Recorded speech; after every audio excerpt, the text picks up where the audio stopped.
Good morning po mga kabayan. Latest update rito sa SLEX TR4 dito sa portion ng Barangay San Vicente, Santo Tomas City, Batangas. Atin rin pong silipin ngayon mga kabayan yung portion ng boundary ng Santo Tomas at mismong Kalamba, yung bundok na hiniwa na ngayon doon mga kabayan at patag na. At atin rin pong silipin mga kabayan yung portion ng pinakandrada nitong SLEX TR4 extension, yung mismong Santo Tomas Interchange mga kabayan. So bago ang lahat mga kabayan, tayo po ay makiusap sa ating mga kabayan. Paki-like, paki-share, follow at subscribe na rin sa ating YouTube channel, Porca Studio. Ito na po yung kaharap sa ating camera ay approaching na po tayo sa mismong Barangay San Miguel, Santo Tomas City, Batangas.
So ito na yun mga bayan, yung concrete box culvert dito po sa Barangay San Bartolome, Santo Tomas City, Batangas mga kabayan. Ayan na po yung concrete box culvert, Dambuhala, na kung saan dyan po sa ilalim dadaan yung barangay road. Yung SLEX alignment sa taas po. Kita niyo naman mga kabayan, napakadambuhala po yan. Kahit napakalaking truck, kasyang-kasya. So approaching po tayo ngayon doon sa mismong Barangay San Antonio mga kabayan. Sisilipin natin roon yung bundok kung naka-prepare na po ba ito sa paglatag ng concrete cement. Sa pangalawang bundok naman, sisilipin natin hanggang doon sa pinaka-entrada nitong SLEX TR4, Barangay sa MSM, Calamba, Laguna. So ito na po yung portion ng Barangay San Bartolome na hindi pa nalatagan ng concrete cement. Mga nasa 40 meters or 60 meters mga kabayan. Sa unahan, papuntang Barangay San Antonio, ay simentado na po iyan mga kabayan. Ang hindi pa na simento yung mismong concrete box culvert doon sa mismong mga kabahayan roon, no? So ito, sa portion natin rito ay matagal na po itong simento, nasa 4 months na po.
So ito na yung bundok dati mga kabayan na matarik. Pero ngayon ayan na po, baklas na. Kasi dalawang bundok dito sa mismong malapit sa Santo Tomas Interchange mga bayan na medyo hadlang talaga. So ngayon itong isang bundok wala na, patag na at sa mismong alignment, ayan po, may base course na. Baka sa susunod nating update rito mga kabayan, ito ay simentado na rin. Kaya abang-abangan ninyo yung mga latest update natin rito. Sa iba po na hindi pa nakapag-like, paki-share, follow at subscribe, no? Paki-hit na rin yung notification bell, yung all mga bayan, para ma-notify kayo pag may mga bagong videos tayo may upload, lalo na po sa infrastructure sa ating bansa. Maraming salamat at huwag po tayo mag-skip sa ads mga kabayan, no? Malaking tulong na rin po yan mga bayan. At ngayon mag-drone shot tayo mga bayan para makita nyo yung taas nitong ating binabagtas, no? So ito na po mga kabayan, yung mismong bundok na napakatarik, no? Malaki ang trabaho. Pero nga sa ngayon mga bayan ay napaka lalim na ang nabawas nitong lupa. Ayan, talagang hinati yung bundok mga bayan dahil tatamaan talaga siya sa mismong alignment nitong South Luzon Expressway, Toll Road 4. Ito po yung sakop na po ito sa Calamba, Laguna. Please correct me if I'm wrong kung yung bundok na yan ay sakop na yan sa Barangay Makiling, Calamba, Laguna. So yung baba, ayan po, nakahilira yung mga dambuhalang dump truck. Yan po yung naghahakot dyan sa lupa. At sa unahan konti, ayan na po, may base course na dyan sa tapat ng mga subdivision dyan mga kabayan. Napakaganda yung subdivision rin dahil po sa napaka-overlooking at mayroon na ring interchange dyan. Sa unahan konti yung simentado ng mga kabayan, may mga upload na po tayo dyan. Dyan po, itatayo yung mismong toll gate nitong SLEX TR4 Package A dito sa Barangay Barangay Saimsim, Calamba City, Laguna. Pero ang pangalan ng interchange mga bayan, Santo Tomas Interchange.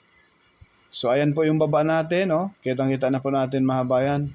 Yung bandang right side, yung alignment ng SLEX na may mga base course na rin po na nailatag. Napaka bilis pa rin ng trabaho mga bayan dahil hindi ito basta-basta, napakalalim po yung tatanggalin ng lupa dyan mga bayan dahil dyan talaga tatama itong alignment ng SLEX. Hindi pwede siyang ilihis mga bayan.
masilayan natin sa baba mga kabayan, last update natin rito ay hindi pa buhos yung mismong pierhead. Pero ngayon may buhos na ngayon mga kabayan. Ang aabangan natin ito yung paglatag mismo ng girder mga kabayan. So ayan po, sa portion na yan ay mataas-taas na tulay para mahabol niya yung bundok, para hindi masyadong mabawasan yung bundok mga kabayan. So ayan po yung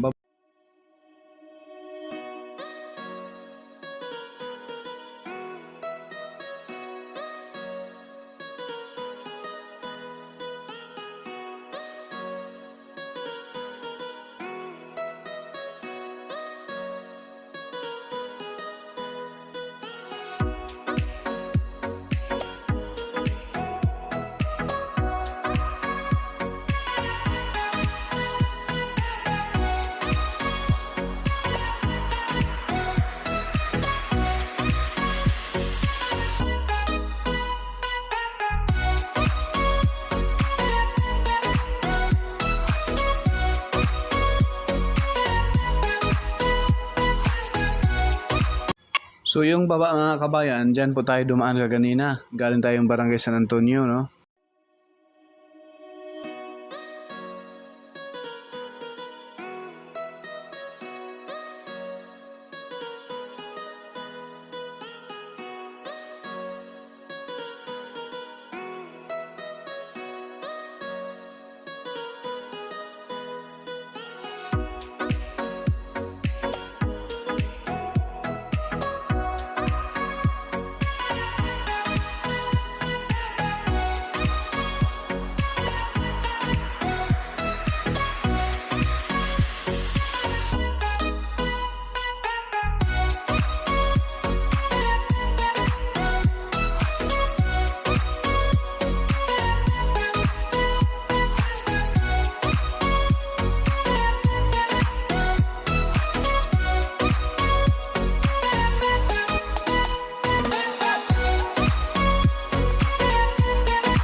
So ito na po mga kabayan yung mismong pinaka-entrada ng SLEX TR4 na may habang 66.74 kilometers mula rito sa barangay sa MSM, Calamba, Laguna.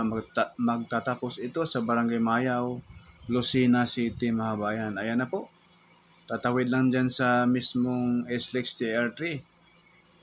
Ang SLEX TR4 nasa taas.